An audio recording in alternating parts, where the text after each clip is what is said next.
I'm doing a review now of The Avengers by Kurt Busiek, and this comic is atrocious. I'll start off by saying Kurt Busiek is a terrible writer, and he is also a terrible person. I don't say this lightly, but he is easily at the same level as Martin Quaid.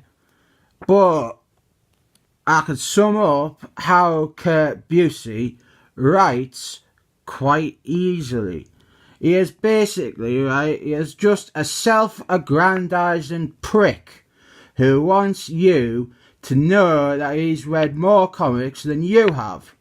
But also, he is a very selfish man who will criticise and retcon any stories that didn't fit within his own nostalgia. Because you see, he probably stopped reading comics around 1979, and so any story after that, he doesn't really have much fondness for. So he will write long criticisms of those comics, or he will pick stories apart and overturn them just to service his own story. To break it down, when it comes to writing, there are a few things that Kurt Busiek will always do. First is he will constantly nudge you, going, Hey, remember Avengers issue 78? I read that one when I was growing up, and watch how I'm going to use it to tell my story. Or the second one is, what he'll do is he'll constantly nudge you again, and be like, hey, remember Avengers issue 381? Oh, I didn't read that one when I was growing up, and it was shit anyway, wasn't it? So watch what I can do to fix it and use it to tell my story. Another thing that makes his writing actually awful is he writes really, really bad scripts. Some of the worst scripts out there. The dialogue is it's written by a robot. And there will always be loads and loads of internal monologue or narration. It's just so long-winded and useless, and he makes it even worse by constantly breaking it up with unrelated dialogue. He'll have a scene with Captain America. He is doing some training, and his narration will be Captain America, real name Steve Rogers, is one of the most beloved Avengers, and to some, he is seen as the embodiment of everything they stand for. It hasn't always been this way, though. Originally, the Avengers, ... Then you'll have some dialogue interrupting that bit, and it'll be Iron Man coming in and saying, "Hey Cap, we've got a red alert." And Captain America will be "Oh, what's the situation, Tony?" Iron Man, he'll be "Oh, well, we've got the Grim Reaper is holding people hostage down the street. We better assemble all of the Avengers right now. I'm on it." And then he'll just continue the narration, ... did not feature Captain America among their number. But in retrospect, it wasn't until he joined that they found their true focus. And it just reads awfully. And I'm being very succinct there. He'd write 5 paragraphs about Captain America, and he'd refer to Captain America wasn't really a true Avenger until the day he fought Mole Man in Avengers number 17 and embraced his role as the team's de facto leader. And then, the whole issue after all that, Captain America, he won't be in it anymore. It'll actually be a solo story about division or something. He's just an awful writer, and I'm sure people will say stuff like, well, what about Marvels or whatever? And yeah, the Thunderbolts, they are my favourite superhero team.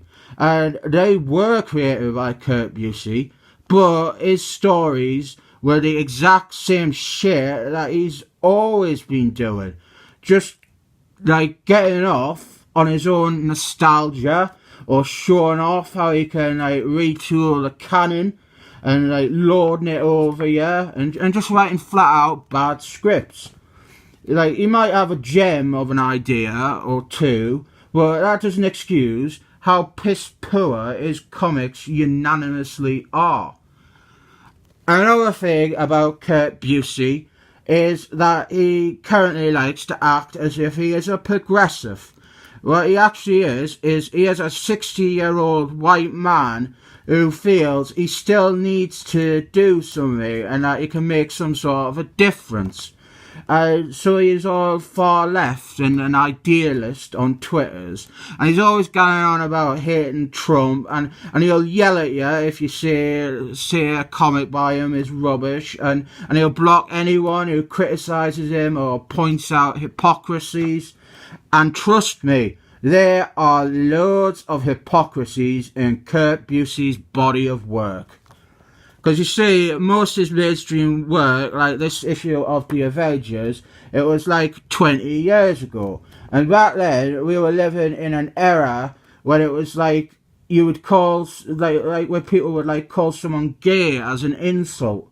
Or like sitcoms would make jokes about like trans people. Kurt Busiek's work is filled with loads of stuff that doesn't go with his current pretense of being all politically correct and woke. There's like a lot of jokes in his Avengers run at the expense of the homeless. There's loads of stereotypes. There's this issue here. Now I've got to actually go into some backstory, which that's 7 minutes into the video. This is going to be a long video. The backstory to this comic is there was a story in the early 80s called Avengers 200, and it was bad. In that, Karen Daggers, the worst Captain Marvel, but back then she was a good character called Miss Marvels. She basically got raped, and the Avengers were okay with it. There was some really convoluted time travel rubbish and mind control, and she gave birth to a rapist who was called Marcus, and they were meant to live happily ever after. There is Marcus there. It was a story so bad that it was decided to pretty much just ignore it. There was like one other story shortly after it was made where they mentioned it, and it was mostly just to like bury it, to allow it so that other writers could just ignore it going forward. Avengers 200 was really bad, and people respectfully didn't bother touching it or going back to it because it is just an incredibly unpleasant story to look at. And it would be very hard to actually try and mend that story or tell something new with it without possibly opening or reopening a lot of the stuff that made it so bad. So for a solid 20 years, like, nobody referred to the story. Like, they wanted to just leave it in the past because it was toxic to Miss Marvels, to the Avengers, and the comics as a whole, really. But along comes Kurt Busiek, who is such an arrogant prick, who wants to keep nudging you and going, remember Avengers 200? Watch how I can fix it to tell my story. But what we have here is this comic, which is fucking dreadful. There's obviously loads of unresolved baggage when it comes to Miss Marvels and her rapist. But this comic decides to go down possibly the least morally decent avenue possible.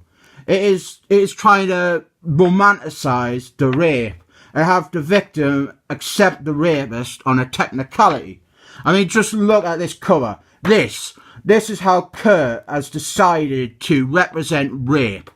Like, like a romantic costume drama with two star-crossed lovers dancing in a Victorian ballroom.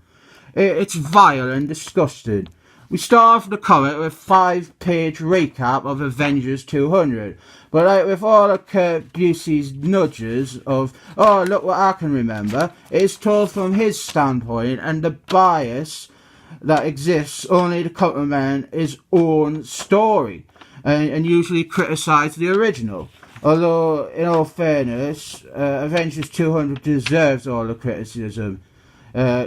It's just like Kurt Busey is the same with referencing any comic. We're told how Karen Daggers got raped, and oh well, would you look at that? If you're going to say that the cover is just symbolic and not necessarily representative of how the subject is handled inside, there is actual rape there. Actual rape depicted on panel, and look at her face. They've purposely shown her enjoying it. They've tried to make this rape look as steamy and erotic as possible, knowing full well that it's rape. They are basically glamorising a woman being raped. And I'll tell you what, Avengers 200 never actually showed any sex. They have made the decision here to show the actual sex and show it in this manner. It's fucking dreadful. Oh, and look at that, look at that. The strong female empowerment there. The rape victim is left looking brain dead and dumbstruck like a sex doll. And then we see Karen Daggers. This was back when she was Miss Marvel. She is passed out in the snow. And for a champion of feminist ideals and rights, it's nice to see Kurt Busey go for the most exploitative shot of her here, with her arse the centre of attention. Actually, hold on. This is a passed out woman's arse. Fucking hell. This comic is just like the leeriest, rapiest piece of shit. Actually, you know what, right? A lot of people who pretend to like this character for gender reasons, say that this costume, which is iconic and she wore for decades, is bad. That it is all male gaze and that it is sexist because she has shown her legs.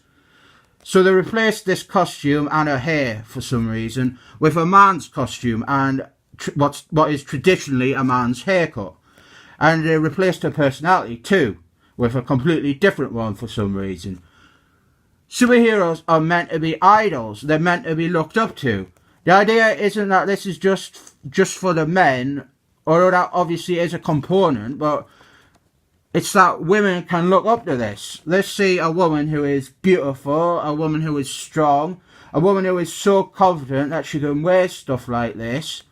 The idea was that Karen Daggers was like a statuesque bombshell and like a sex symbol. A costume like this is how you visually represent that. And she wasn't wearing this costume all the time. Like, when she wasn't being a superhero, she was probably just wearing jeans and a t-shirt or whatever. She, like, wasn't consistently dressed to show skin. But this was the image of Miss Marvel. An example of beauty and of femininity. Like, imagine if Marilyn Monroe had spent her career wearing, like, androgynous jackets or Ask Me About My Feminist Agenda t-shirts. Or like Katy Perry, like, she's always very deliberate in her use of sex and like wears really sexy clothes and costumes. That is because that is the image she wished to cultivate and represent. Nobody's saying that all women should walk around with their body out, but in this instance, it represented the character and her confidence and her strength. It wasn't just for the boys.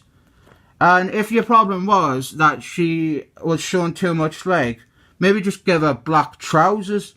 Divin toss out the entire iconic costume that she's had for years and her personality to boot. She is, as I said in another video, she has been co-opted by a big company and transformed into what they think a female superhero that appeals to women should be. But this character, Miss Marvel's, she was great. She was layered, she had flaws, she had strength. Not in this story, obviously. Sorry, I went on a bit of a rant there to distract me from this awful pile of shit. She's being chased by some alien monsters, and who comes to her aid but her rapist, Marcus. And basically, Miss Marvels refuses to accept his help, and he keeps insisting that he provides it, which I'm sure some of the more extreme feminists out there would argue is almost rape itself. But Busey has Marcus say that because of time travel, he technically isn't the same person that raped her. He looks exactly the same, he has the same name, he shares the same father and the same genetics, he even fancies Miss Marvels, and he's pestering her to accept him, but my God, don't confuse him with a rapist. The thing is, right, this story is meant to generally be Miss Marvels forgives her rapist, which told better, or given some real consideration, could be a fine story to tell. I'd still say it is wrong for a middle-aged white man to touch on a story that has been ignored by everyone else for 20 years, but it is natural kind of way to resolve that and show Miss Marvels has dealt with it and show her as being emotionally strong. But what this story is, it is a bloke forcing the woman to forgive him, to work with him, to help him, to be attracted to him, with the excuse that technically I'm not the me that raped you. But his entire attitude is that of a rapist. He is the one hanging around her, making her have to do stuff like touch him and call him his real name and stuff. It is honestly disgusting. And the end point is that Miss Marvel has forgiven him and is now slightly attracted to him. Very, very woke of you there, Kurt. Then we have got this bit with the Avengers, because this is an Avengers comic, not a Miss Marvel's book.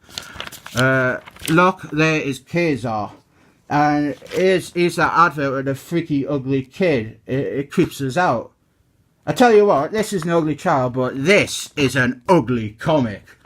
Right, I don't destroy comics, I've only destroyed one, and I don't want to get into a habit of doing it. It's the sort of thing that Kurt Busey and Gail Simon will constantly refer to as proof that you're a bad person. But really, my idea is that even if I don't like, say, a Christopher Clairvoyant Excellent Men's comic, there is someone out there that does really like it, and to destroy it would be unfair to them. But here's what I think of your comic, Kurt Busey.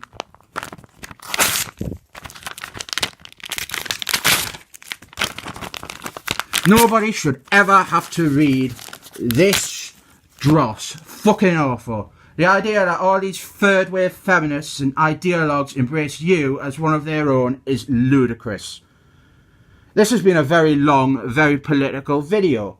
Sorry about that. I'm sure Kurt Busey will watch this video because he searches his own name and he'll start saying I'm an alt-right Nazi who endorses rape when I don't. So I rate this comic as a pile of rape apologist shite.